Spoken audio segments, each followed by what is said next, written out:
ಇನ್ನು ಇಷ್ಟೆಲ್ಲ ಬೆಳವಣಿಗೆಗಳ ನಡುವೆ SIT ಅವರು ತಮ್ಮ ಕೆಲಸವನ್ನು ತಾವು ಮುಂದುವರಿಸಿದ್ದಾರೆ.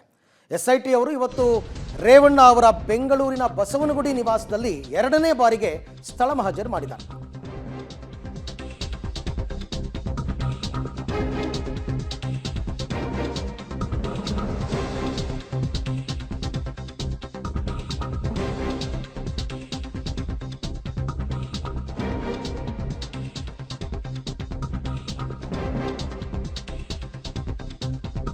ರೇವಣ್ಣ ಮನೆಯಲ್ಲಿ ಸಂತ್ರಸ್ತೆಯ ಕರ್ಕೊಂಡು ಬಂದು ಸ್ಥಳ ಮಹಜರು ಮಾಡಿದ್ದಾರೆ SIT ಅವರು. ಮನೆಯಲ್ಲಿ ಇಂಚಿಂಚು ಮಹಜರನ್ನು ಮಾಡ್ತಾ ಇದ್ದಾರೆ. ಬಸವನಗುಡಿನಲ್ಲಿ ಇರ್ತಕ್ಕಂಥ ರೇವಣ್ಣ ಅವರ ಮನೆ.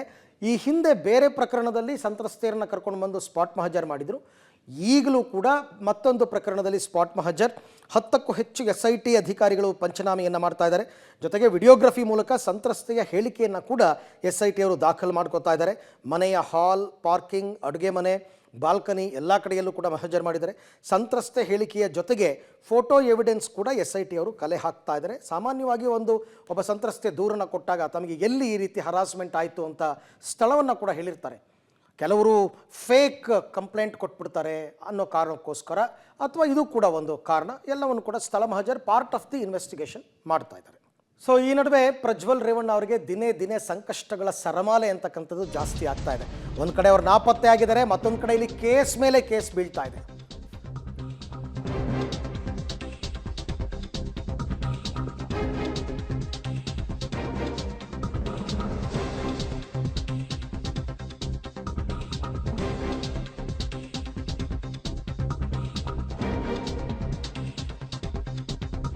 ಸೊ ದಿನೇ ದಿನೇ ಪ್ರಜ್ವಲ್ಗೆ ಸಂಕಷ್ಟಗಳ ಸರಮಾಲೆನೇ ಆಗ್ತಾ ಇದೆ. ಕಾನೂನು ಕಂಟಕ ಎದುರಾಗ್ತಾ ಇದೆ.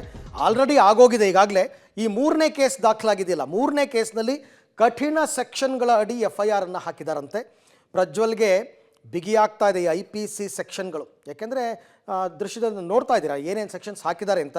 ಒಂದು 376 ಕ್ಲಾಸ್ 2N ಮಹಿಳೆಯ ಮೇಲೆ ಪದೇ ಪದೇ ಅತ್ಯಾಚಾರ, 354A ಲೈಂಗಿಕ ಅನುಕೂಲಕ್ಕಾಗಿ ಬೇಡಿಕೆ, 354B ಬಟ್ಟೆ ಹಿಡಿದು ಎಳೆದಾಡಿದಂತಹ ಆರೋಪ, ಆಮೇಲೆ 354C ಖಾಸಗಿ ಚಿತ್ರಗಳನ್ನು ಸೆರೆ ಹಿಡಿದು ಅಂದರೆ ರೆಕಾರ್ಡ್ ಮಾಡಿಕೊಂಡು ಆಕೆಯ ಒಪ್ಪಿಗೆ ಇಲ್ಲದೆ ಪ್ರಸಾರ ಮಾಡಿರ್ತಕ್ಕಂಥದ್ದು, ಆಮೇಲೆ 506 ಬೆದರಿಕೆ ಹಾಕೋದು ಮಾಮೂಲಿ ಅದರ ಜೊತೆಯಲ್ಲಿ ಇವೆಲ್ಲವೂ ಕೂಡ.